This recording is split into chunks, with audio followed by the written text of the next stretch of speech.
ప్రార్థన చేసుకుందామండి. పరిశుద్ధుడైన మా ప్రభా, మహోన్నతుడా, మా ప్రభు అయిన యేసు, మిమ్మల్ని స్తుతిస్తూ ఉన్నాము. మీరు మమ్మల్ని ప్రేమించి మీరు ఇచ్చిన ఈ ప్రార్థన సమయమును బట్టి మీకు స్తోత్రాలు, వందనాలు చెల్లిస్తూ ఉన్నాము. పరిశుద్ధాత్ముడా, మీ పరిశుద్ధాత్మ శక్తిని, మీ ప్రభావమును, మీ వెలుగును మాకు అనుగ్రహించుతున్న దేవుడవు. అందుకు మీకు స్తోత్రాలు, వందనాలు చెల్లిస్తూ ఉన్నాము. ప్రభా, మీ సన్నిధిలో చేర్చున్న మా పైన మీ దయా సంకల్పమును నెరవేర్చండి. మీ చిత్తములో మమ్మలను నడిపించమని ప్రార్థన చేస్తూ ఉన్నాము. పాటలు పాడుచుండగా పాటల ద్వారా మీరు మహిమను పొందండి. మా ఆత్మలను మీరు సిద్ధపరచండి. అలాగే తండ్రి, మాకు తగిన స్తుతి ఆరాధనను అనుగ్రహించండి. మీ వాక్యమును మాకు అనుగ్రహించండి. రక్షకుడా, మీకు స్తోత్రాలు, వందనాలు చెల్లిస్తూ ఉన్నాము. మీ వాక్యం వినుచున్న ప్రతి బిడ్డను మీరు దర్శించి మీ దయగలిగిన హస్తమును ప్రతి ఒక్కరితో ఉంచి, నాయన, వినగలిగిన చెవులను, గ్రహించగలిగిన హృదయములను మాకు మీరు దయచేయండి. మీ ఆత్మను నాయన తండ్రి అభ్యంతరపరచు వేరొక ఆత్మ ఏది లేకుండా చేసి పరిశుద్ధాత్మ నింపుదల సహాయం మాకు అనుగ్రహించి మీరు అధ్యక్షత వహించి నడిపించి ఘనత ప్రభావాలు మీరే ఆరోపించుకొనమని నజరేయుడైన యేసు నామమున అడిగి వేడుకొంచున్నాము తండ్రి, ఆమేన్. పాటలు పాడుకుందామండి.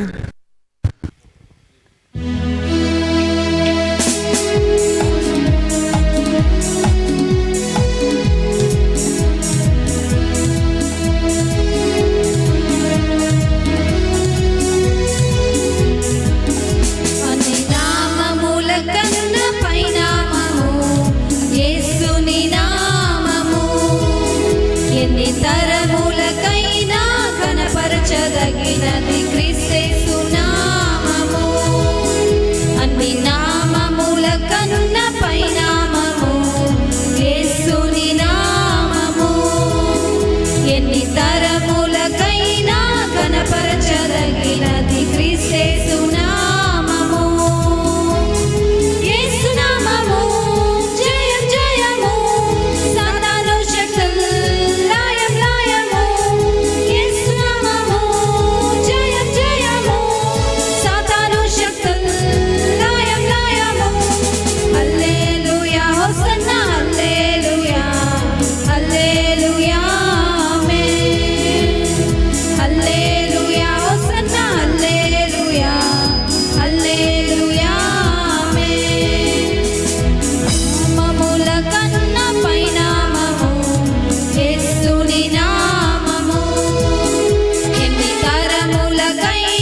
కనపరచదగినది క్రీస్తు నామము.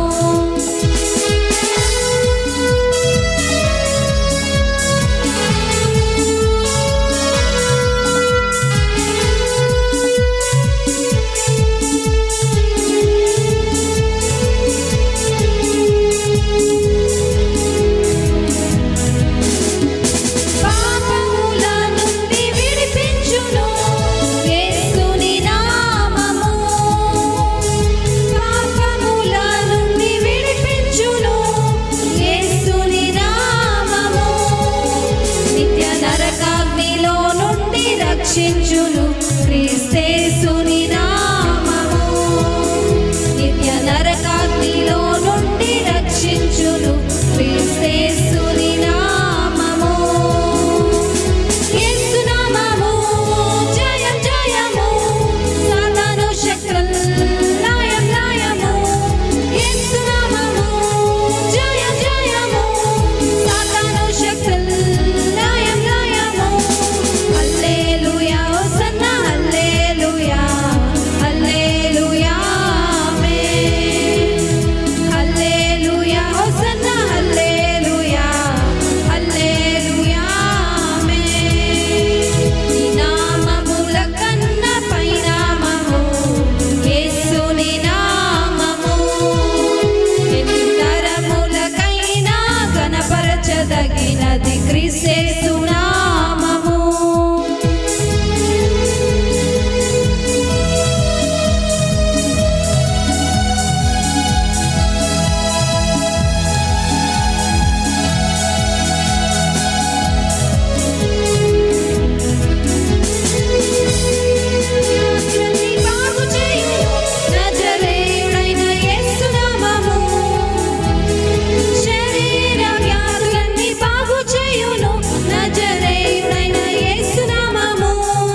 శక్తుడైన యేసునామము యేసునామము జయం జయము సాతాను శక్తులు లయం లయము యేసునామము జయం జయము సాతాను శక్తులు లయం లయము హల్లెలూయా హోసన్నా హల్లెలూయా హల్లెలూయా ఆమేన్ హల్లెలూయా హోసన్నా హల్లెలూయా హల్లెలూయా ఆమేన్ అన్ని నామముల కన్నా పైనామము యేసుని నామము ఎన్ని తరములకైనా కనపరచదగినది క్రీస్తు నామము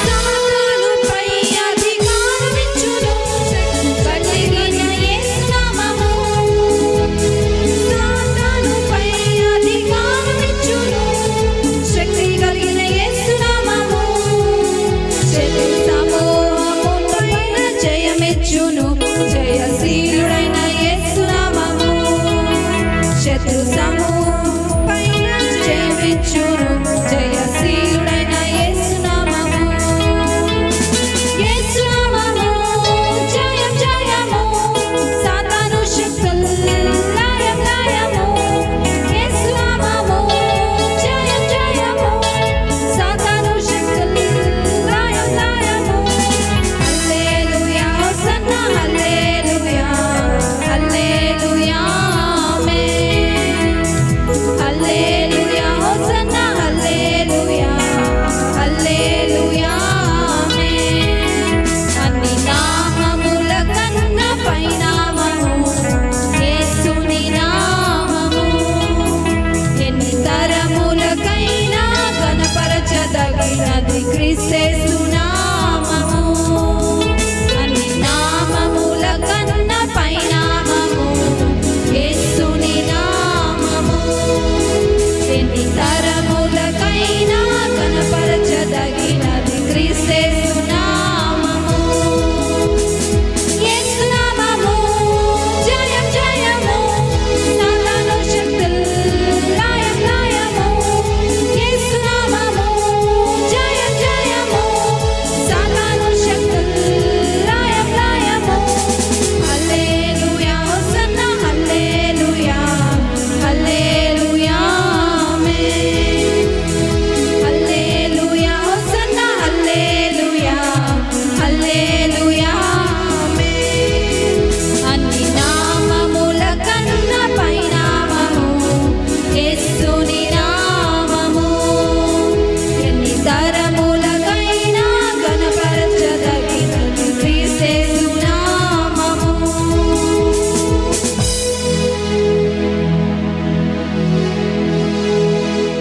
లను నడిపించండి, మీ ఆత్మచేత మమ్మలను బలపరచండి ప్రభా. మీ వాక్యము దగ్గరకు వస్తూ ఉన్నాం. మీ వాక్యమును మాకు అనుగ్రహించి మీ ఆత్మ నింపుదల మాకు ఇవ్వమని నజరేయుడైన యేసు నామమున అడిగి వేడుకొంచున్నాం తండ్రి, ఆమేన్. ప్రభునందు పిల్లరా, దేవుని వాక్యం చదువుకుందాం. ద్వితీయోపదేశ కాండము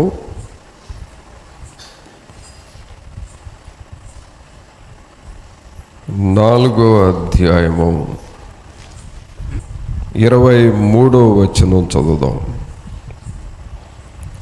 మీ దేవుడైన యెహోవా నీ దేవుడైన యెహోవా మీకు ఏర్పరిచిన నిబంధనను మరచి మీకు ఏర్పరిచిన నిబంధనను మరచి నీ దేవుడైన యెహోవా నీ దేవుడైన యెహోవా నీకు ఆజ్ఞాపించినట్లు ఏ స్వరూపము కలిగిన ఏ స్వరూపము కలిగిన విగ్రహమునైనను చేసుకొనకుండునట్లు మీరు జాగ్రత్త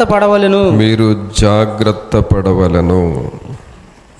ఏలయనగా నీ దేవుడైన యెహోవా నీ దేవుడైన యెహోవా దహించు అగ్నియు దహించు అగ్నియు రోషము గల దేవుడునై ఉన్నాడు. రోషము గల దేవుడునై ఉన్నాడు.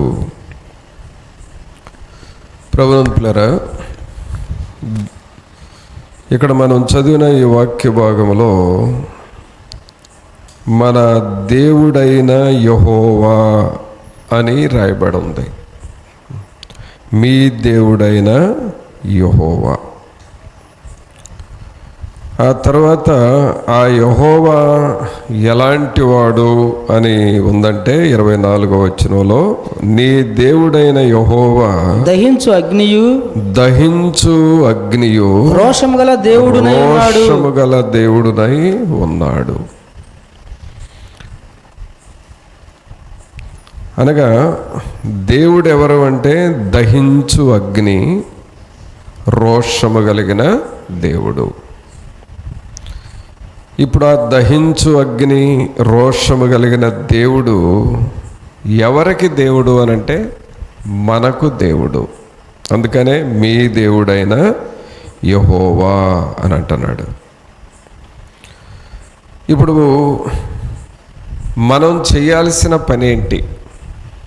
ఈ దేవుని విషయంలో మనము చేయాల్సిన పని ఏమిటి అనేది చూస్తే, దేవుడు మనకు కొన్ని నిబంధనలను ఇచ్చాడు, కొన్ని కట్టడలను మనకు విధించాడు. ఇంకా చెప్పాలి అంటే కొన్ని రూల్స్ పెట్టాడు మనకు. వాటిని మనం పాటించాలి, వాటి ప్రకారము మనము చెయ్యాలి. ప్రియరా, మనము దేవుడు చెప్పిన నిబంధనను లేక దేవుడు నియమించిన నియమాన్ని మనం ఎన్నడూ కూడా మరువకూడదు, ఎన్నడూ మనము మర్చిపోకూడదు. సహజంగా ప్రతి ఒక్కరికి మతిమరుపు అనేది ఉంటుందండి. చాలా విషయాలు మనం గుర్తుపెట్టుకోం, మర్చిపోతాం. సహజంగా మర్చిపోవటం అనేది కొంత నష్టం. కొన్ని సమయాల్లో మర్చిపోవటం అనేది చాలా నష్టం. ఒక సమయంలో ఒక రిక్షా తొక్కే వ్యక్తి, ఆయన బాడుగ తోలుకొని రిక్షా ఎక్కిన వ్యక్తి దిగి ఆయనకి ఇవ్వాల్సిన డబ్బులు ఇచ్చేసి ఇక దిగి వెళ్ళిపోయాడు. వెళ్ళిపోతే ఇక ఈయన ఖాళీ రిక్షాను అది పగలు ఎండ్లకాలం పగలు సమయము ఒక చెట్టు క్రిందకు వెళ్ళి ఆ రిక్షాను ఆపి ఆ పంపు దగ్గర కొంచెం నీళ్లు త్రాగి ముఖం కడుక్కొని మరలా రిక్షా మీదకి వచ్చి కూర్చున్నాడంట. జరిగింది ఏంటంటే, ఆ రిక్షా సీటు మీద ఒక రౌండ్గా చుట్టిన ఒక కట్ట కనపడిందంట. ఏమిటా ఈ కట్ట అని చూస్తే 500 రూపాయలు నోట్లు 3 కట్టలు ఉన్నాయంట. దేని మీద? రిక్షా మీద. అయ్యో, ఇంత డబ్బు ఉందేంటి నా రిక్షా మీద, ఎవరిదా అని చూస్తే ఇంతకు ముందు ఎవరెక్కారో వాళ్ళది. వాళ్ళు హడావుడిగా రిక్షా ఎక్కేశారు, ఆ చేతిలో ఉన్నది ఆ సీట్లో వదిలిపెట్టేశారు, దిగారు, వెళ్ళిపోయారు. ఎందుకు అలా జరిగిందంటే మతిమరుపు, మర్చిపోయారు. మర్చిపోవటం వలన నష్టం ఉంటుంది. అయితే ఆ సహోదరుడు మారు మనసు పొందిన సహోదరుడు, రిక్షా త్రొక్కే అతను అక్కడే ఆగాడంట. ఎవరన్నా వస్తారేమో చూద్దామని ప్రార్థన చేసుకుంటా, ప్రభా ఈ డబ్బులు ఈ డబ్బులతో నేను ఇంటికి వెళితే లేనిపోయింది, నాకెందుకయ్యా ఈ శాపం, నాది కాదా డబ్బు, ఆ సొమ్ము కలిగిన వ్యక్తిని నా దగ్గరకు తీసుకురా అని ప్రార్థన చేస్తూ ఉన్నాడంట చెట్టు క్రింద.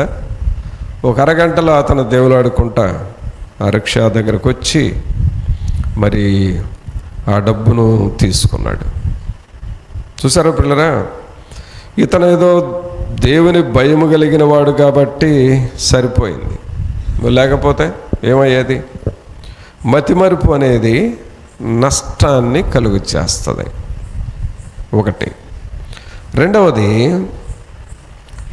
మతిమరుపు అనేది ప్రియరా లాభాన్ని కూడా ఇస్తుంది, లాభాన్ని కూడా ఇస్తుంది. ముఖ్యంగా మన ఆత్మీయ జీవితంలో మతిమరుపు మనకు ఆత్మీయ లాభాలని ఇస్తుంది.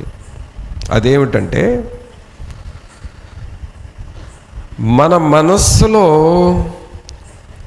కొన్ని వ్యర్థమైన మాటలు ఉంటాయండి,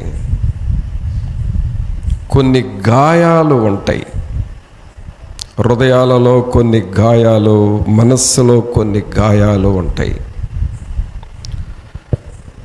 అవి ఏం చేస్తాయంటే, ఎందుకు అట్లా గాయాలైనాయనంటే, ఏదో ఒక సన్నివేశంలో, ఏదో ఒక సందర్భంలో నిన్ను వారు అన్న మాటలు కొన్ని గాయాలు ఉంటాయి. కొన్నిసార్లు నీ బంధువులు అంటారు, కొన్నిసార్లు నీ ఇంటి ప్రక్కమటోళ్ళు అంటారు, కొన్నిసార్లు మీ ఆఫీస్ వాళ్ళే అంటారు, నీ మీద అధికారిగా ఉండే వ్యక్తి నిన్ను తోలనాడి మాట్లాడుతూ ఉంటారు. అప్పుడు నీకు గాయం అవుతూ ఉంటుంది, బాధ వేస్తూ ఉంటుంది. అక్కడ మాత్రం నోరెప్పవుగానే ఇంటికి వచ్చి ఇంట్లో వాళ్ళకి చెప్పుకొని చాలా బాధపడతాం, ఇదిగో మా ఆఫీసర్ ఇలా అన్నాడు అని. తర్వాత వీటిని మనం గుర్తు పెట్టుకొని రోజు కొంతసేపు బాధపడతా ఉంటాం. ఇలాంటి ప్రార్థనల దగ్గరకు వచ్చినప్పుడు అవే గుర్తొస్తూ ఉంటాయి. వాక్యం వింటున్నప్పుడు ఎంత మర్చిపోవాలన్నా అవే గుర్తొస్తూ ఉంటాయి. నువ్వు ఒంటరిగా ఇంట్లో ప్రార్థన చేసుకుంటుంటే మోకరించగానే ఫస్ట్ నీకు ఆ మాటే గుర్తొస్తుంది, ఆ అన్న వ్యక్తే గుర్తొస్తాడు. వీటి వలన ఏమవుతుందంటే, నీ ఆత్మీయ జీవితము సన్నగిలిపోతుంది, బలహీనమవుతుంది, నీ ఆత్మ దెబ్బతింటా ఉంటుంది. ఇలాంటి సమయాల్లో మరిచిపోవటం అనేది మనకు లాభం చేకూరుస్తుంది. ఎవరో ఏదో అన్నారు, దాన్ని నువ్వు మర్చిపోగలిగితే నీకు ఆత్మీయమైన లాభం ఉంటుంది దానిలో. ఎవరో నిన్ను క్షమించలేని దూషణ మాటలు మాట్లాడారు, కానీ నువ్వు మర్చిపోగలిగితే నీకు ఆత్మీయమైన లాభం ఉంటుంది. పిల్లరా చూడండి, ఒక ఇంటిలో భార్య భర్త ఉన్నారు అని అంటే, వారు 20 సంవత్సరాలు ఉండని లేక 50 సంవత్సరాలు కలిసి కాపురం చేయని, కలిసి జీవించని వారు ఏమీ అనుకోకుండానే ఉంటున్నారా? వాళ్ళు భార్య ఎప్పుడు భర్తనేమి అనట్లేదా? భర్త భార్యని ఏమీ అనట్లేదా? అంటూనే ఉంటారు, ఏదో ఒకటి వస్తానే ఉంటుంది. కానీ వాటిని మర్చిపోయినప్పుడే ఆ కుటుంబము సాగుతుంది. అలాగే ప్రియులారా, ఆత్మీయ విషయాల్లో కూడా మనము కొన్ని మర్చిపోవాలి. మర్చిపోవటంలో కొన్ని నష్టాలు ఉన్నాయని చెప్పాను, అంటే భౌతికమైనవి. అలాగే మర్చిపోవటంలో ఆత్మీయముగా కొన్ని లాభాలు ఉన్నాయి. ముఖ్యంగా మనం మర్చిపోగలిగితే ఆ వ్యక్తిని ప్రేమిస్తాము, ఆ వ్యక్తిని దగ్గరగా తీస్తాము, ఆ వ్యక్తి కొరకు మనం ప్రార్థన చేస్తాము. అప్పుడు దేవుడు మనల్ని లేవనెత్తుతాడు. అయితే ఇక్కడ నిబంధన విషయంలో దేవుడు ఏమంటున్నాడు? దేవుడు నియమించిన నియమం విషయంలో ఏమంటున్నాడంటే, మనం చదువుతున్నాం ఇక్కడ, మీ దేవుడైన యెహోవా మీకు ఏర్పరిచిన మీకు ఏర్పరిచిన నిబంధనను మరచి మరచి, నేను మీకు కొన్ని నిబంధనలు పెట్టాను, ఆ నిబంధనలను మాత్రము నీవు మర్చిపోకూడదు. ఏమంటున్నాడు? మరచి నీ నీ దేవుడైన యెహోవా నీకు నీకు ఆజ్ఞాపించినట్లు ఏ స్వరూపము కలిగిన ఏ స్వరూపము కలిగిన విగ్రహమునైనను చేసుకొనకుండునట్లు మీరు జాగ్రత్త పడవలెను. చూసారా, నేను మీకు కొన్ని నిబంధనలు ఏర్పాటు చేశాను, ఆ నిబంధనను మాత్రం మర్చిపోకండి. కొంతమంది దేవునితో చేసుకున్న నిబంధన బలహీనంగా ఉన్నప్పుడు, దేవుడు నాకు ఈ శోధన తీసేస్తే నేను ప్రభు కోసం ఎలాగో చేస్తాను, ఒక నిబంధన చేసుకుంటాం. దేవుడు ఈ పరిస్థితి నుండి నన్ను ఒడ్డెక్కిస్తే దేవుని కొరకు నేను ఇది చేస్తాను అని నిబంధన చేసుకుంటారు. కొంతమంది గర్భఫలము కొరకు ప్రార్థన చేసేటప్పుడు, ప్రభా నాకు ఒక మగ బిడ్డను ఇవ్వు ప్రభా, ఇంతకాలమైంది బిడ్డలు లేక నాకు ఒక కుమారుని ఇవ్వు ప్రభా, ఆ కుమారుణ్ణి పెంచి మరలా నీకే ఇస్తాను ప్రభా, నీకు అప్పగిచ్చేస్తాను, నీ సేవకిచ్చేస్తాను ప్రభా అని ఏదో ఒక నిబంధన చేసుకుంటావు నీ అవసరం తీరటం కోసం. అలాగే బలహీనతలో ఉన్నప్పుడు కూడా ఈ శోధన తొలగించు ప్రభా, నీ కొరకు ఇలాగ చేస్తాను అని అంటావు. అయితే ఆ నిబంధన నువ్వు మర్చిపోకూడదు. దేవునితో నువ్వు చేసిన ప్రమాణాన్ని నువ్వెన్నడూ మర్చిపోకూడదు. నిబంధనను మరవద్దు అని అంటున్నాడు ఇక్కడ దేవుడు. నిబంధనను నువ్వు మర్చిపోవద్దు.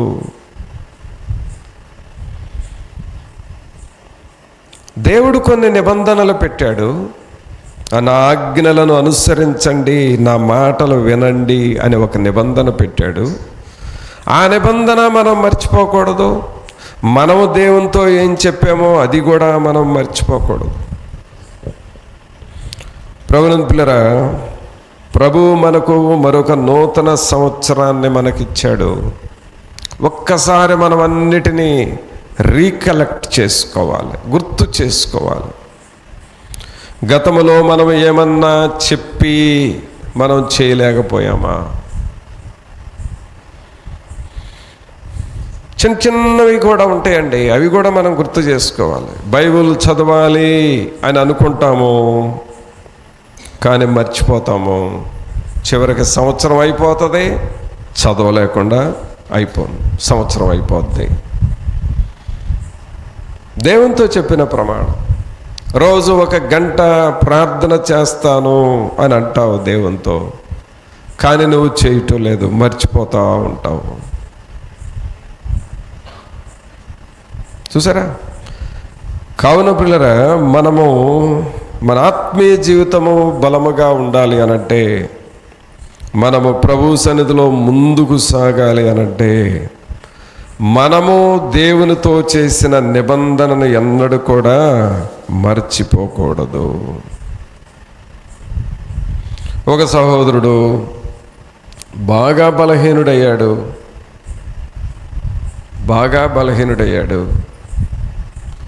ఎంత బలహీనుడయ్యాడంటే, హోప్లెస్ అంటే చనిపోతాడు అనే ఒక తీర్మానం వచ్చింది. అంటే ఇతను చనిపోతాడు అని డాక్టర్లే డిక్లేర్ చేసేసారు. ఇంక అనవసరం అండి, ఈయనకి కిడ్నీస్ ఫెయిల్ అయినాయి, హార్ట్ ఫెయిల్ అయ్యింది, అలాగే షుగర్ పెరిగిపోయింది, ఇతను బ్రతకడు, ఎందుకు ఇతనికి వాడే మందులంతా వేస్ట్, అవసరం లేదు, తీసుకెళ్ళండి అని చెప్పారు డాక్టర్స్. అలాంటి కేసు నా దగ్గరకు వచ్చిందండి.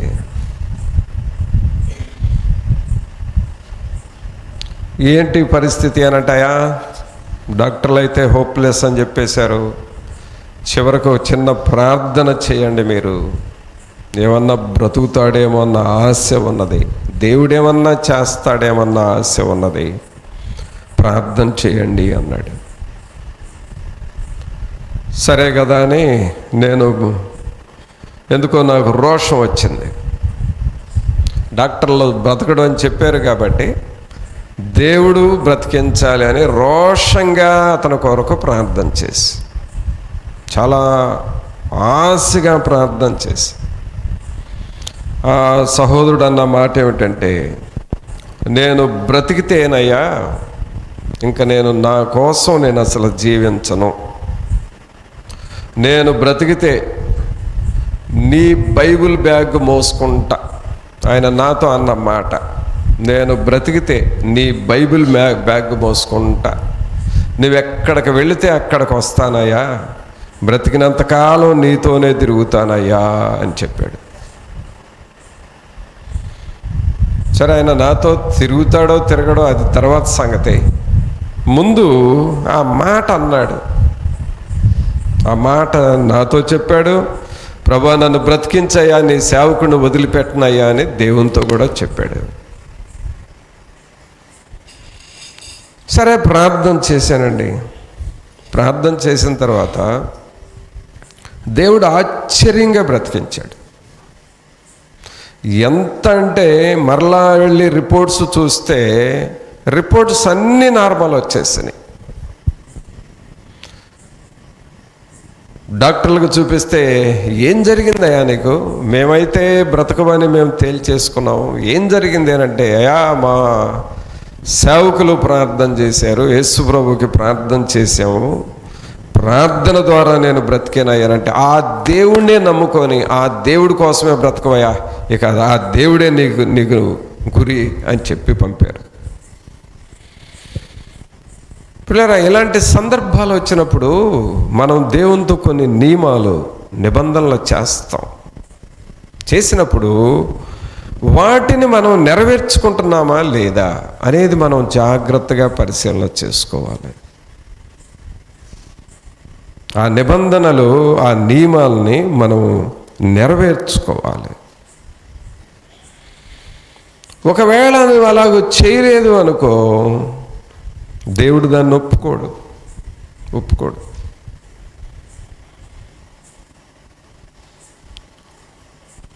ఈ సహోదరుడు దాదాపు 20 సంవత్సరాలేమో బ్రతికాడండి. తర్వాత రేపో మాపో చనిపోతాడు అనుకున్న వ్యక్తి 20 సంవత్సరాలు పైగా బ్రతికాడు.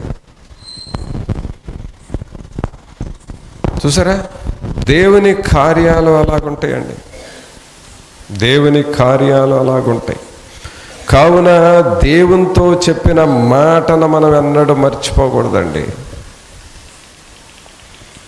దేవునితో ఒక నిబంధన చేసుకున్నావంటే నువ్వు మనస్సులో, నువ్వు పైకి చెప్పనవసరం లేదు, ప్రార్థన చేస్తున్నప్పుడు కానీ ఏదో ఒక టైంలో నీ మనస్సులో అనుకుంటే చాలు, ఒక ఆలోచన నీ మనస్సులో పుడితేనే నువ్వు దేవునితో నిబంధన చేసుకున్నట్లే. నువ్వేం చేయాలి? దేవుని కొరకు జీవించాలి.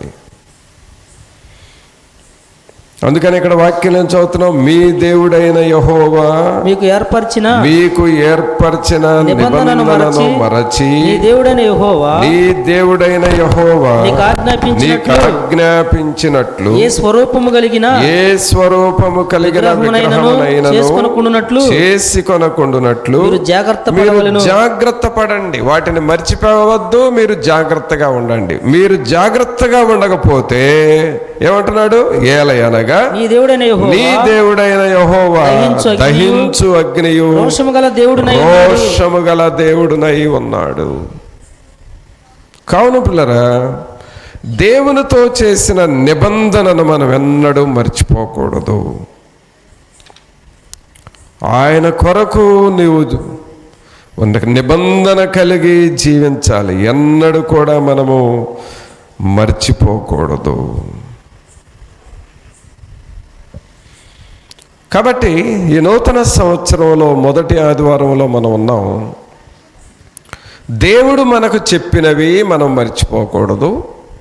రెండవది, మనము దేవునితో చెప్పినవి కూడా మనము మర్చిపోకూడదు. వాటిని జ్ఞాపకం చేసుకున్నప్పుడు దేవుని ఆశీర్వాదం నీకు వస్తుంది.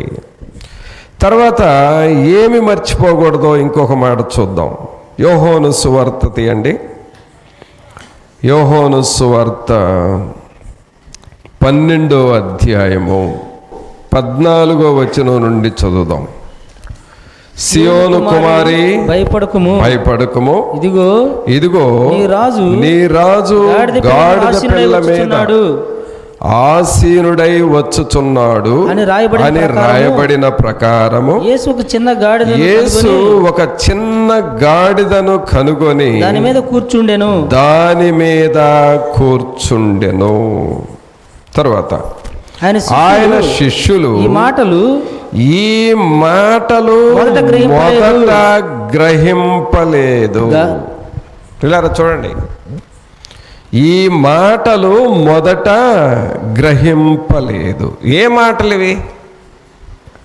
మాటలు ఇవి అంటే, సియోను కుమారి భయపడకుము, ఇదిగో నీ రాజు గాడిద పిల్ల మీద ఆసీనుడై వచ్చుచున్నాడు అనే మాట అంట శిష్యులకి అర్థం కాలేదు. ఎందుకు అర్థం కాలేదంటే, ఇది ఒక ప్రవచనం. ఒక ప్రవక్త ఈ ప్రవచనాన్ని ప్రవచించాడు. నీ రాజు గాడిద పిల్ల ఆసీనుడై వచ్చుచున్నాడు. అక్కడ ఏమనుంది? ఆయన శిష్యులు ఈ మాటలు మొదట గ్రహింపలేదు. చూడండి పిల్లరా, ఈ శిష్యులలో ఉన్న స్వభావం ఏమిటంటే, దేవునిని గూర్చిన ప్రవచనాలు, దేవుని వాక్యాన్ని విన్నారు కానీ వారు గ్రహించలేదు. పిల్లరా, ఒక మాట చెప్పేదా, జాగ్రత్తగా వినండి.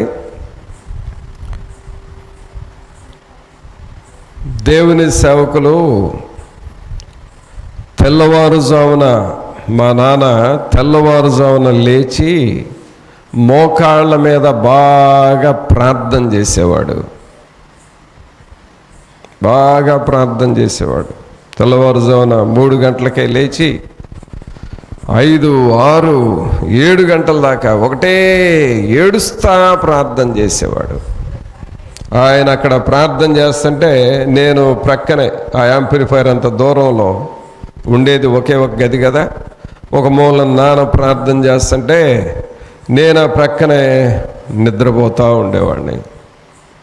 నాకు ఎప్పుడన్నా కొంచెం మెలకు వస్తే చూస్తే ఎప్పుడు మూలుగుతా ప్రార్థన చేసేవాడు. ఒక్కొక్కసారి ఏడుస్తా ప్రార్థన చేసేవాడు. ఒక్కొక్కసారి భారంగా రోషంగా ప్రార్థన చేసేవాడు. అట్లాగే నేను పండుకోబోయేటప్పుడు కూడా నాకంటే ముందు ఎప్పుడూ పడుకోలేదు. నేను పడుకున్న తర్వాత ఎప్పుడుకో ప్రార్థన చేసి అర్ధరాత్రి అయ్యే వరకు ప్రార్థన చేసి పడుకునేవాడు. ఎందుకు ఈ మాట చెబుతున్నానంటే, రాత్రులు 12 గంటల దాకా ప్రార్థన చేసేవాడు. ఎందుకు అంతసేపు చేస్తున్నాడో నాకు అర్థమయ్యేది కాదు. అంతసేపు ఎందుకు చేయాలి? నిద్ర జడగొట్టుకొని అంతసేపు నాన్న ఎందుకంత ప్రార్థన చేస్తాడు అనుకునేవాడిని. అలాగే తెల్లవారుజామున మరలా పెందలకాడిన లేచి తెల్లవారయ్యే వరకు ప్రార్థన చేసేవాడు. ఎందుకు ఎంత ప్రార్థన చేస్తాడు? ప్రక్కన నిద్రపోతున్నాను, నా నిద్ర కూడా చెడిపోతుంది అని మనసులో చెడిపోతుంది అని అనుకునేవాడిని కాదని, కానీ ఎప్పుడు అడిగేవాడిని కాదు. అడిగే అంత ధైర్యం నాకు ఎప్పుడు లేదు. బాగా ప్రార్థన చేసేవాడు, భారంతో కన్నీటితో చేసేవాడు. కొంతమంది పేర్లు పెట్టి చేసేవాడు. కొంతమందిని గురించి ప్రార్థన చేస్తుంటే వాళ్ళని బట్టి ఏడ్చేవాడు. అంటే బహుశా వాళ్ళు ఆయన దుఃఖ పెట్టేవాళ్ళేమో, వాళ్ళ పేర్లు పెట్టి వీళ్ళు ఇలా చేస్తున్నారు ప్రభు అని ఏడ్చి ప్రార్థన చేసేవాడు. ఎందుకు అంతసేపు చేస్తున్నాడో కూడా నాకు గ్రహింపయ్యేది కాదు. ఈ శిష్యులు ఏమని చదివాం 16వ వచనంలో, ఆయన శిష్యులు ఈ మాటలు మొదట గ్రహింపలేదు. ప్రియరా, ఎందుకు అలాగూ ప్రార్థన చేసేవాడో నాకు అర్థమయ్యేది కాదు. శనివారం ప్రార్థనకు రానోళ్ళని తెల్లవారు అడిగి, ఎందుకు రాలేదమ్మా, ఏంటమ్మా, ఎందుకు అలా మానేస్తున్నారు, అది తప్పమ్మా, అది కరెక్ట్ కాదమ్మా, మీకు భక్తి రాదమ్మా అట్లా చేస్తే అని అంటా ఉండేవాడు. ఎందుకు అలాగ చెప్పేవాడో నాకు అర్థమయ్యేది కాదు. కానీ రాగా వయస్సు పెరిగే కొద్దీ నేను బాప్తిసం తీసుకొని మరలా నేను సండే స్కూల్ పిల్లలకి యూత్ మీటింగ్లో వాక్యం చెప్పడం అలవాటైన తర్వాత ఎందుకంత ప్రార్థన చేస్తున్నాడో తర్వాత అర్థమైంది. ఆ తర్వాత ఇప్పుడు నేను సేవలోకి వచ్చిన తర్వాత ఆ ప్రార్థన విలువ ఏమిటో నాకు అర్థమైంది. మొదట గ్రహింపు లేదు, కానీ ఇప్పుడు ఆ ప్రార్థన విలువ గ్రహింపుకు వస్తుంది. నాకు అనిపిస్తుంది, మా నాన్న సేవ చేయకపోయినా అలాగూ మూల నుండి అప్పుడు ఆ రోజుల్లో ఎంత ప్రార్థన చేశాడో ఇప్పుడు అంత ప్రార్థన చేస్తూ ఉంటే, నేను ఈ సేవ చేస్తూ ఉంటే ఇంకా ఎంత బాగుండేదా అని అనిపిస్తుంది. ఊరికి అట్లా ప్రక్కనే ప్రార్థన చేస్తూ ఉంటే చాలు, అది నాకెంత బలంగా ఉండేదా అని అనిపిస్తుంది. ఎందుకు? ఆ ప్రార్థన విలువ ఇప్పుడు అర్థమైంది. ప్రియరా, ఇప్పుడు మీకు కూడా నేను చెప్పేది ఏంటంటే, ఈ ప్రార్థన ఎందుకు చేపిస్తున్నానో మొదట మీకు గ్రహింపు కాదండి.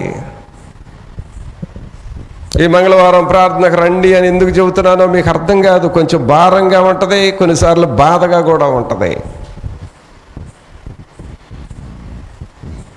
ఉపవాస ప్రార్థనలు నిర్లక్ష్యం చేసుకోవద్దు, బైబిల్ చదవటం నిర్లక్ష్యం చేయొద్దు, తెల్లవారుజామున లేచి మోకాళ్ళ మీద ప్రార్థన చేయటం నిర్లక్ష్యం చేయొద్దు. దేవుని పని చేసే అవకాశం వచ్చినప్పుడు దేవుని పని చేయండి, దేవుని పరిచర్య చేయండి, అది మీకు ఆశీర్వాదము అని ఎందుకు చెబుతున్నామో మీకు ఇప్పుడు అర్థం కాదు, గ్రహింపు రాదు. ఇప్పుడు మీకు వచ్చే అర్థము, మీకు వచ్చే గ్రహింపంతా ఏమిటంటే, నీ ఇష్టం వస్తే చేస్తావు, నీ ఇష్టం కాకపోతే మానేస్తావు. నువ్వు బాగా సంతోషంగా ఉంటే చేస్తావు, లేదా ఎవరన్నా ఏదన్నా అంటే బాధపడతా ఉంటావు. మనకు తెలిసిన స్టాండర్డ్ ఇది. ఇప్పుడు ఈ శిష్యులకి దేవుని వాక్యం అర్థం కాలేదండి. సియోను కుమారి భయపడకము, ఇదిగో నీ రాజు గాడిద పిల్ల మీద ఆసీనుడై వచ్చుచున్నాడు అని రాయబడిన ప్రకారం యేసు ఒక చిన్న గాడిదను కనుగొని దాని మీద కూర్చుండెను. ఆయన శిష్యులు ఈ మాటలు మొదట గ్రహింపలేదు. చూసారా, మొదట గ్రహింపలేదు. ఇప్పుడు ఇక్కడ ఉన్న యవనస్తులు ఉన్నారు, ఎంతసేపు ఎందుకు వాక్యం చెబుతున్నాం? ఈరోజు ఎన్నో ప్రసంగం అనుకుంటున్నారు నాది, మీకు చెప్పిన అనవసరం. ఎన్నో ప్రసంగం ఇప్పుడు ఈరోజు ఎన్ని ప్రసంగాలండి,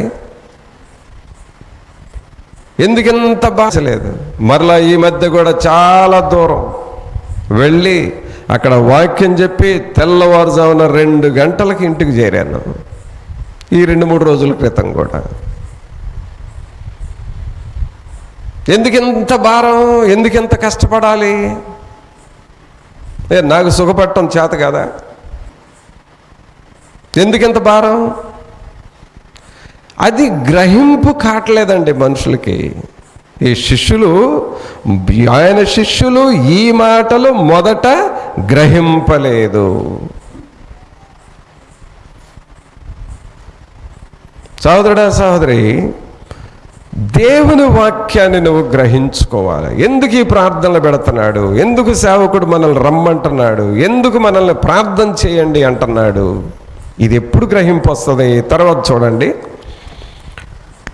ఆయన శిష్యులు ఈ మాటలు మొదట గ్రహింపలేదు గాని యేసు మహిమపరచబడినప్పుడు యేసు మహిమపరచబడినప్పుడు అవి ఆయనను గూర్చి రాయబడిననియు వారాయనకు వాటిని చేసిరనియు జ్ఞాపకమునకు తెచ్చుకొనిరి. చెప్పండి కొట్టండి ఒకసారి దేవునికి. ఏమైందండి ఇక్కడ ఏమైంది? వీళ్ళని గురించి రాయబడిన మాట ఏంటంటే, మొదట దేవుని వాక్యము, దేవుని యొక్క నామము, దేవుని ప్రవచనము వీళ్ళకి అర్థం కాల, గ్రహించుకోవాల. ఆ తర్వాత ఏమైందంటే, వీళ్ళ కళ్ళ ముందే యేసుక్రీస్తు ప్రభువు ఎక్కడ కూర్చున్నాడు? గాడిద మీద కూర్చున్నాడు. వీళ్ళ కళ్ళ ముందే ప్రజలు ఆ గాడిద పిల్లకి ఏం పరుస్తున్నారు? రోడ్ల మీద బట్టలు పరుస్తున్నారు.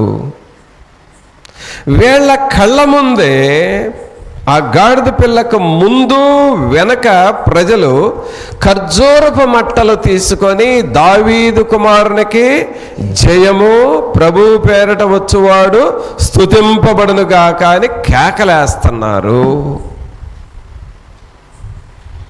వీళ్ళ కళ్ళ ముందే ఆ గాడిద పిల్ల మీద ప్రభు కూర్చుంటే గాడిద ఊరేగుతూ ఉన్నది, గౌరవముగా ఉన్నది గాడిదకు. ఇప్పుడు అనుకుంటున్నారు శిష్యులు, వర్రే మనము గ్రహించలేదు మొదట. ఏమనుకుంటున్నారు ఇప్పుడు? మొదట మనం గ్రహించలేదు. ఈ ప్రజలేంటి ఆ ఖర్జూరపు మట్టలు తీసుకురావటం ఏంటి? ఈ గాడిదకేంటి బట్టలు ఇయటం ఏంటి? దావీదు కుమారునికే జయమని చెప్పటం ఏంటి? మనం అసలు మొదటే దీన్ని గ్రహించలేదు. ఆల్రెడీ దేవుని వాక్యం ఏమంది? ఇదిగో నీ రాజు గాడిద పిల్ల మీద ఆసీనుడై ఉన్నాడని ముందుగానే ప్రవచనం ఉంది కదా. ఆ ప్రవచనాన్ని మనం గ్రహించలేదు. ఇప్పుడు మనం కళ్ళారా చూస్తున్నాము. ఏం చూస్తున్నారు? గాడిద మీద ప్రభు కూర్చోవటం చూశారు, బట్టలు వేయటం చూశారు, ఆ బట్టల మీద నడవటం చూశారు, ఖర్జూరపు మట్టలు పట్టుకొని దేవునికి జయము జయము అని చెప్పటం చూశారు. ఈ కళ్ళారా చూసిన తర్వాత ఇప్పుడు అంటున్నారు, ఏమనంటున్నారు? యేసు మహిమపరచబడినప్పుడు అవి ఆయనను గూర్చి రాయబడినని. మరి ఇప్పుడు దాకా ఎవరిని గూర్చి రాయబడ్డాయి అని అనుకున్నారు వీళ్ళు? సీయోను కుమారి భయపడకము, ఇదిగో నీ రాజు గాడిద పిల్ల మీద ఆసీనుడై వచ్చుచున్నాడనే మాటలో ఆయనను గూర్చి రాయబడి ఉన్నవని అప్పుడు అర్థమైందంట వీళ్ళకి. బట్ ముందు అర్థం కాల. పిల్లరా, దేవుని వాక్యము నీకు అర్థము కావాలి. ఈ ప్రార్థనలు ఎందుకు? ఈ వాక్యం ఎందుకు? ఈ ప్రార్థనలు చేయించడం ఎందుకు? ఈ ఉపవాస కూటాలు ఎందుకు? ఈ భారాలు ఎందుకు? నీకు ఇప్పుడు అర్థం కాదు. ఈ శిష్యులకి ప్రభువు మహిమపరచబడినప్పుడు అవి ఆయనను గూర్చి రాయబడిననియు వారాయనకు వాటిని చేసిరనియు జ్ఞాపకమునకు తెచ్చుకొనెను. అంటే ఇప్పుడు దేవుని వాక్యాన్ని జ్ఞాపకం చేసుకుంటున్నారు. ఎవరిని జ్ఞాపకం చేసుకుంటున్నారండి? దేవుని వాక్యాన్ని జ్ఞాపకం చేసుకుంటున్నారు. పిల్లరా,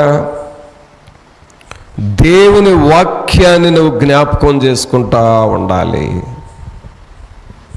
నీ జీవితము ఆశీర్వాదకరముగా ఉండాలంటే ఎవరిని జ్ఞాపకం చేసుకోవాలి? మనం దేవుని వాక్యాన్ని జ్ఞాపకం చేసుకోవాలి. దేవుడు నీకు ఇచ్చిన వాగ్దానాల్ని జ్ఞాపకం చేసుకోవాలి. దేవుడు నీకు దర్శనములో చెబుతాడు చూడు కొన్ని మాటలు, వాటిని మనం జ్ఞాపకం చేసుకోవాలి. యోసేపు ఐగుప్తు దేశంలో చెరసాల్లో ఉన్నాడు కొంతకాలం. ఉన్నాడా? ఉన్నాడు అన్నవాళ్ళు చేతులు ఎత్తండి. నాకు తెలియదయ్యా అని అన్నవాళ్ళు చేతులు ఎత్తండి. నాకు తెలియదు అన్నావంటే నువ్వు బైబిల్ చదవట్లేదని అర్థం. కాబట్టి యోసేపు ఎక్కడున్నాడు? చెరసాల్లో ఉన్నాడు కొంతకాలం. అక్కడ జరిగింది ఏంటంటే, ఒక అతనికి కల వచ్చింది. కల అనేది ఇంట్లో ఉన్నప్పుడు వస్తుంది. వస్తుందా? నిద్రపోతా ఉంటే ఇంట్లో వస్తుంది. మరి పొలాన ఉంటే అక్కడ కళలు వస్తాయి. అక్కడ నిద్రపోగలిగితే అక్కడ కళలు వస్తాయి. తర్వాత ఇంకెక్కడ వస్తాయి కళలండి? నువ్వు ఒంటరిగా ఎక్కడుంటే అక్కడ నిద్రపోతూ ఉంటే ఏదో ఒక కళ వస్తూ ఉంటుంది. అయితే వీళ్ళకైతే యోసేపు ఉన్న చెరసాల్లో కూడా కళ్ళు వచ్చినాయి వీళ్ళకి. మనుషుడండి కలల మనిషి. ఏ మనిషి? కలల మనిషి. ఎక్కడుంటే అక్కడ కళ. ఈ వ్యక్తికి కళ వచ్చింది. ఏంటి ఆ కళ అంటే, అయ్యా 3 ద్రాక్ష బుట్టలు ఉన్నాయి నా తల మీద, వాటిని నేను మరి రసము చేసి ఇతరులకి అందించినట్లుగా నాకు ఒక కళ వచ్చిందయ్యా అని చెప్పాడు పానదాయకుడు. యోసేపుకి యోసేపు దగ్గరికి వెళ్ళి, అయ్యా ఈ కళ భావం ఏమిటో చెప్పంటే అప్పుడు ఏమన్నాడు? 3 బుట్టలు 3 రోజులయ్యా. ఎన్ని రోజులు? 3 బుట్టలు 3 రోజులు. నీకున్న ద్రాక్ష గెలలున్నాయి చూడు, అనగా నీవు ఆ ద్రాక్ష గెలలను పిండి ద్రాక్షారసం చేసి మరలా రాజుకు నువ్వు అందిస్తావు, నీ ఉద్యోగం నీకు వస్తుంది అని చెప్పాడు. కరెక్ట్గా చెప్పాడు. కళలు కన్నవాడికేమో ఆ కళ భావము గ్రహింపు కాలేదు. ప్రార్థన చేసే యోసేపుకి ఆ కళ భావము గ్రహింపు వచ్చింది. అంటే యోసేపు ఎప్పుడు కూడా దేవునిని జ్ఞాపకము చేసుకుంటూ ఉండేవాడు. ఎవరిని జ్ఞాపకం చేసుకునేవాడండి? ఎవరిని జ్ఞాపకం చేసుకోవాలి? దేవునిని జ్ఞాపకం చేసుకోవాలి. యోసేపు దేవుణ్ణి జ్ఞాపకం చేసుకున్నాడు కాబట్టి దేవుడు మరలా యోసేపును జ్ఞాపకం చేసుకొని ఐగుప్తు దేశంలో గొప్ప స్థాయికి పెట్టాడు. పిల్లరా, దేవునిని జ్ఞాపకము చేసుకునే వారిని దేవుడు ఉన్నత స్థాయిలో పెడతాడు. బాగా గుర్తుపెట్టుకోండి. ఈరోజున అయ్యా బైబిల్ చదివావా అంటే చదవలేదయ్యా అంటాం, ఈజీయే. అయ్యా ప్రార్థన చేసావా అంటే కుదరలేదన్నా పనుల్లో ఉండి అని అంటాం, ఈజీయే. ఇదిగో పలానా దేవుని పని ఉందని చెప్పాను కదా చేసావా అంటే ఎక్కడన్నా నా పని అయ్యేసరికి లేట్ అయిపోయింది కుదరలేదన్నా అంటావు. బైబిల్ చదవలేదు అని అంటాం, అలవాటు. ప్రార్థన చేయలేదయ్యా అని అంటాం, అలవాటు. దేవుని పని కుదరలేదు చేయలేదు అని అంటాం, అలవాటు. దీని ద్వారా అది తప్పు కాదు, పెద్ద పాపం కాదు.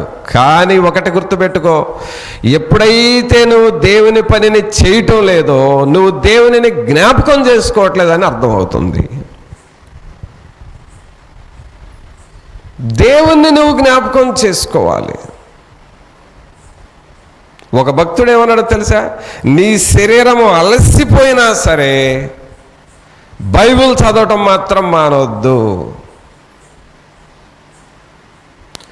మగతగా ఉండి శరీరం అలసిపోయి తూలుతూ ఇక నేను బైబిల్ చదవలేను అలసిపోయానని అనుకుంటావు, రాజీ పడొద్దు. నువ్వు ఆ టైంలో కూడా నువ్వు నిలబడైనా బైబిల్ చదువు. బైబిల్ చదవటంలో రాజీ పడొద్దు. బైబిల్ చదువుతున్నావంటే నువ్వెవరిని జ్ఞాపకం చేసుకుంటున్నావు? దేవుణ్ణి జ్ఞాపకం చేసుకుంటున్నావు. ప్రార్థన చేస్తున్నావంటే ఎవరిని జ్ఞాపకం చేసుకుంటున్నావు? దేవుణ్ణి జ్ఞాపకం చేసుకుంటున్నావు. దేవుని పనిని ఆసక్తిగా చేస్తున్నావంటే ఎవరిని జ్ఞాపకం చేసుకుంటున్నావు? నువ్వు దేవునిని జ్ఞాపకం చేసుకుంటున్నావు.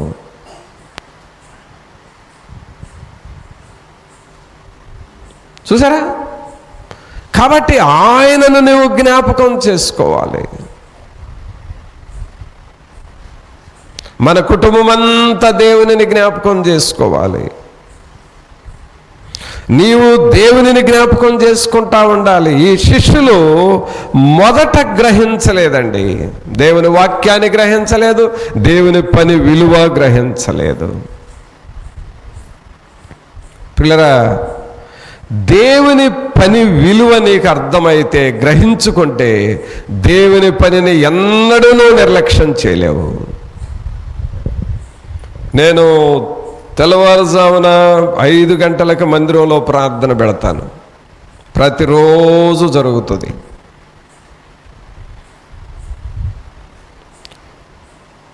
నేను దాదాపుగా వెళ్ళి చేయటానికి చూస్తాను. ఎక్కడన్నా వెళ్ళి 1 గంట 2 గంటలకి వచ్చే రోజులు ఉంటాయి చూడండి. అలాంటి సమయాల్లో కూడా దేవునికి ఏం చెబుతానో తెలుసా? ప్రభా, నేనైతే అలసిపోయాను, నా అంతటా నేను లేచి వెళ్ళలేను, నువ్వే నాకు మెళకువిచ్చి నన్ను నువ్వు తీసుకొని వెళ్ళాయా, నీ సన్నిధికి వెళ్ళి నేను ప్రార్థన చేయాలి, అది నా ఆశ అని అంటాను దేవునితో. కొన్ని సమయాల్లో కరెక్ట్గా దేవుడు మెళకువిస్తాడు, అలాగ వెళ్ళిపోతాను. మరీ లేట్ అయిపోతే అప్పుడు కొంచెం ఆబ్సెంట్ అవుతూ ఉంటాను. కానీ ఆ టైము ఆ రోజు మొత్తం మీద ఎలాగైనా చేస్తాను. ఎవరిని జ్ఞాపకం చేసుకోవాలండి? మనం దేవునిని జ్ఞాపకం చేసుకోవాలి. ప్రియరా, ఇక్కడ మనం చదువుతున్న విషయం ఏంటంటే, యేసు మహిమపరచబడినప్పుడు అవి ఆయనను గూర్చి రాయబడిననియు వారు ఆయనకు వాటిని చేసిరనియు జ్ఞాపకమునకు తెచ్చుకొనిరి. సంవత్సరంలో నీవు దేవునిని జ్ఞాపకం చేసుకుంటూ ఉండాలి. నీకు కూర్చున్నప్పుడు దేవుడు జ్ఞాపకం రావాలండి. బస్సులో కూర్చుంటే దేవుడు జ్ఞాపకం రావాలండి. ఖాళీగా ఉన్నప్పుడు దేవుడు జ్ఞాపకం రావాలండి. ఒక బ్యాంక్ ఆఫీసర్ కాదు, మేనేజర్. ఈ మేనేజర్కి సపరేట్గా రూమ్ ఉంటుంది కదా బ్యాంకులో. వాళ్ళకి భోజనం టైము మధ్యాహ్నం 1 గంట టైం ఉంటుంది. ఆయన లంచ్ బాక్స్ 10 నిమిషాల్లో భోజనం చేసి ఆ మిగిలిన 40-45 నిమిషాలు బైబిల్ చదువుతూ ఉండేవాడంట. లంచ్ టైం 1 గంట కదా అని 1 గంట సేపు మనుషులతో మాట్లాడతా ఆ భోజనానికే టైం పెట్టాడు. 10 నిమిషాల్లో భోజనం ముగించేయటం, ఆ మిగిలిన టైము బైబిల్ చదువుతా ప్రార్థన చేస్తూ ఉండేవాడు. ఎవరిని జ్ఞాపకం చేసుకుంటున్నాడు? దేవుణ్ణి జ్ఞాపకం చేసుకుంటున్నాడు. నీవు డ్యూటీలో ఉన్నా సరే నీకు కొంచెం విరామ టైం ఉంటుంది. అస్సలు ఖాళీ లేకుండా అంత బిజీ వర్కర్ ఏమి కాదు. అంత బిజీగా నువ్వు 8 గంటలు పనిచేస్తే నీ బాడీ నలిగిపోతుంది. చివరకు నువ్వు తొందరగా బలహీనం అయిపోతావు. అంత బిజీగా ఏమన్నా. కాకపోతే డ్యూటీకి వెళ్ళాలి టయానికి, అంతేగాని వెళ్ళిన దగ్గర నుండి సాయంకాలం దాకా బాతాకానే కదండి ఆఫీసుల్లో. ఈ మధ్య ఒక అతను అంటున్నాడు, ఆఫీస్కి వచ్చిన దగ్గర నుండి ఇంటికి వెళ్ళేదాకా కరెక్ట్గా పనిచేస్తే మన రాష్ట్రం బాగా డెవలప్ అయిద్దండి అని అన్నాడు. నమ్మకంగా చేయరిళ్ళు. ఇంకో ఆయన ఏమన్నాడు తెలుసా? 8 గంటల డ్యూటీలో 1/2 గంట చేయటం టాప్ సార్ అన్నాడు. ఆయన శాలరీ 1,20,000. 1,20,000 అండి జీతం. 8 గంటలు 1/2 గంట చేస్తే చాలు. మీరు బోలుడు నయం అండి. ఉదయం వెళితే ఆ మొక్కజొన్న విత్తనాలు వేసి నడువులు పోయేదాకా వేస్తే 300. అయ్యో, వాళ్ళు 1/2 గంట పని చేస్తే 1,20,000 జీతం. చూడండి ఎంత టైం ఉంటుంది. ఆ టైంలో నువ్వు దేవునికన్నా వాడుతున్నావా? బైబిల్ చదువుతున్నావా? ఆ టైంలో నువ్వు కొంచెం ప్రార్థన చేసుకోగలుగుతున్నావా? ఆ టైంలో ఏదన్నా దేవుని పుస్తకం చదువుతున్నావా? దేవుని నువ్వు జ్ఞాపకం చేసుకోవాలి. ప్రియరా, దేవుని నువ్వు జ్ఞాపకం చేసుకుంటా ఉండు. నువ్వెక్కడ ఉన్నా సరే దేవుని నువ్వు జ్ఞాపకం చేసుకోవాలి. కావున దేవుని వాక్యంలో మనం చూస్తున్నాం, 1 ఆయన నిబంధనను నువ్వు మర్చిపోకూడదు. ఏం మర్చిపోకూడదు? ఆయన నిబంధనను మనం మర్చిపోకూడదు. 2వది, ఆయన వాక్యాన్ని నువ్వు మర్చిపోకూడదు. చాలాసార్లు ప్రియులరా, ఆయన నిబంధనలు మర్చిపోయి, వాక్యాలు మర్చిపోయి, ఆయన్ని మర్చిపోయి లేనిపోని శోధనలు తెచ్చుకుంటున్నామండి. అందుకనే దేవుని వాక్యాన్ని మనం ఎన్నడూ మర్చిపోకూడదు. మరొక మాట చూద్దామా? అదేంటో ద్వితీయోపదేశకాండంలోనే చూడండి, 4వ అధ్యాయము 8వ వచనం చదవండి. మరియు నేడు నేను మీకు అప్పగించుచున్న ఈ ధర్మశాస్త్రమంతటిలోనున్న కట్టడలను నీతి విధులను గల గొప్ప జనమేది. అయితే నీవు జాగ్రత్త పడుము, నీవు కన్నులారా చూచిన వాటిని మరువకయుండునట్లును, అవి నీ జీవితకాలమంతయు నీ హృదయములో నుండి తొలగిపోకుండునట్లును నీ మనస్సును బహు జాగ్రత్తగా కాపాడుకొనము. దేన్ని మనం మర్చిపోకూడదంట ఇక్కడ?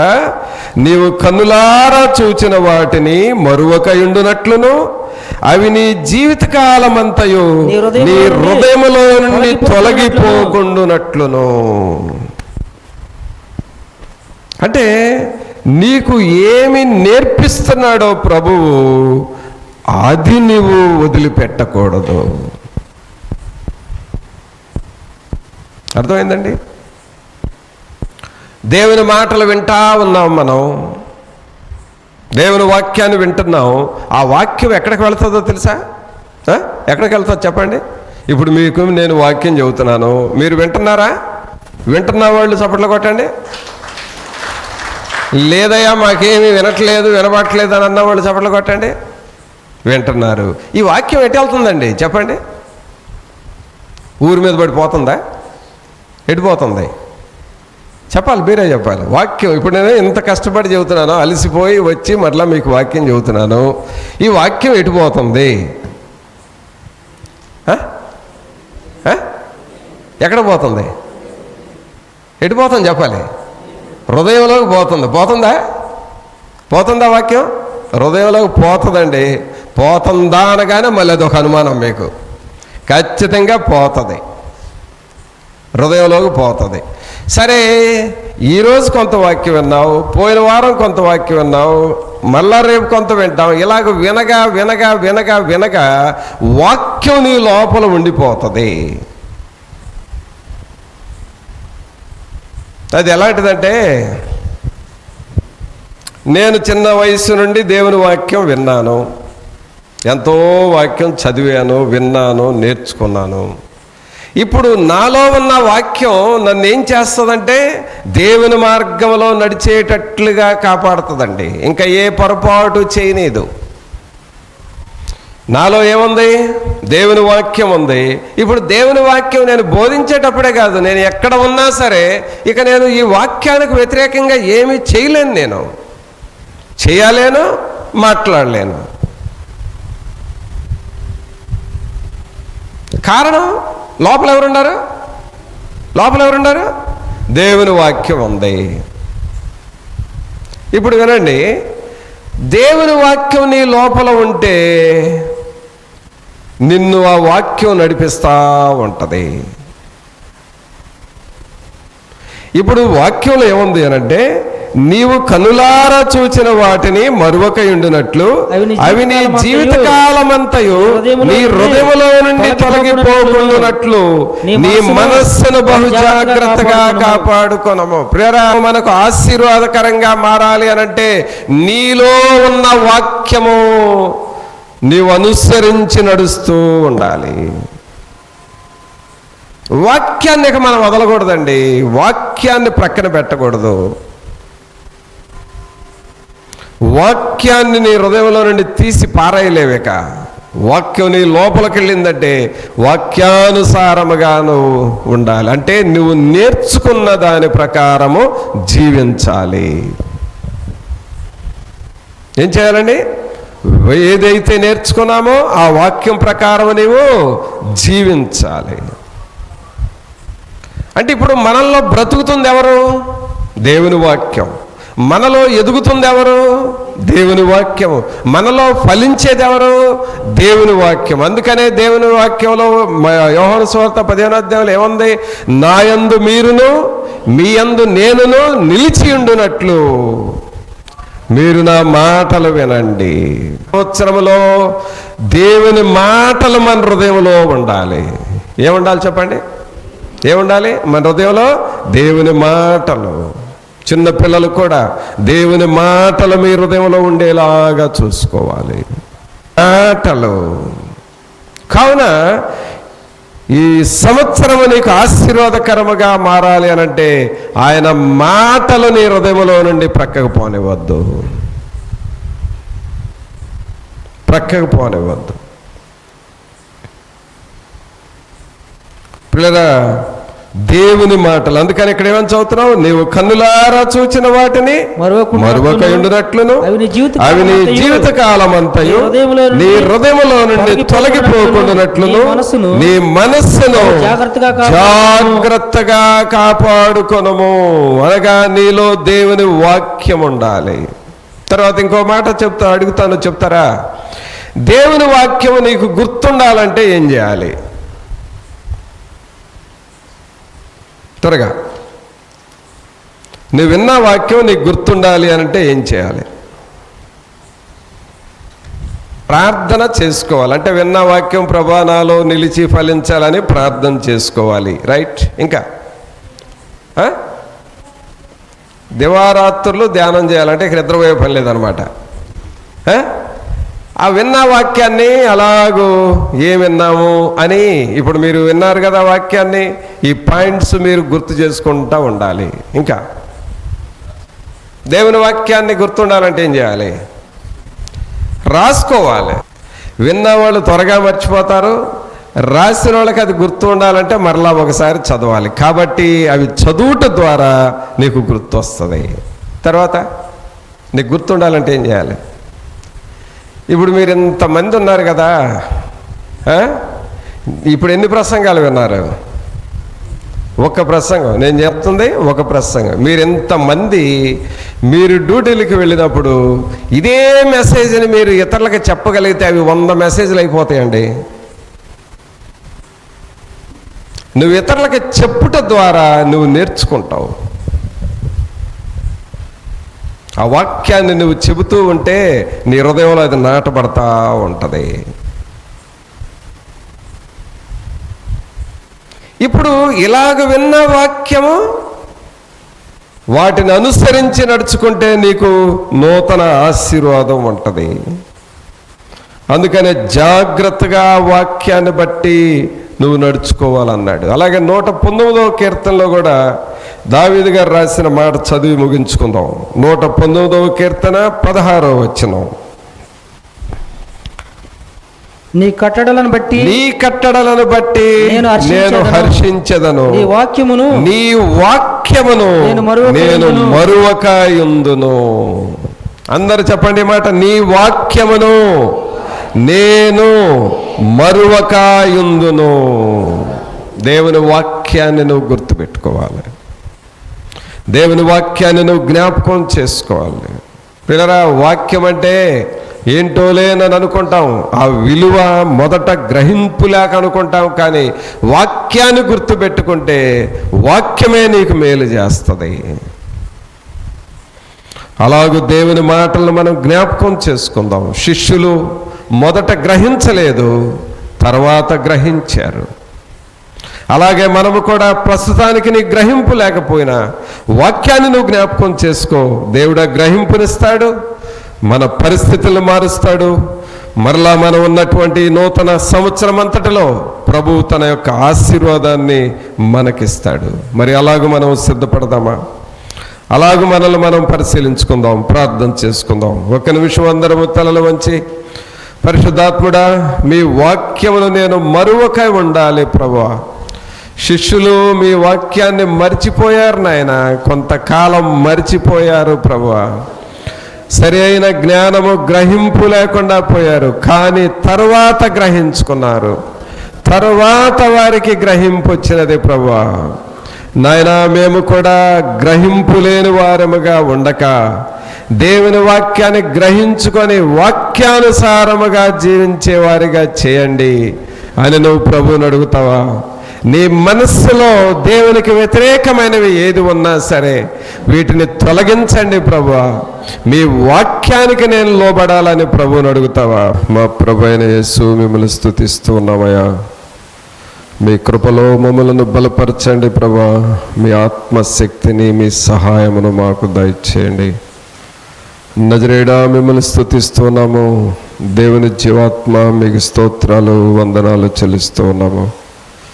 మీ కృప కలిగిన ఆత్మను మాకు తోడుగా ఉంచండి. అన్ని విషయంలో మీరు సహాయం చేయండి ప్రభా. రాజుల రాజా మీకు స్తోత్రాలు, పరిశుద్ధుడా మీకు వందనాలు చెల్లిస్తూ ఉన్నాము. మీ కృప, మీ సన్నిధిని, మీ ఆత్మ సహాయమును మాతో ఉంచండి.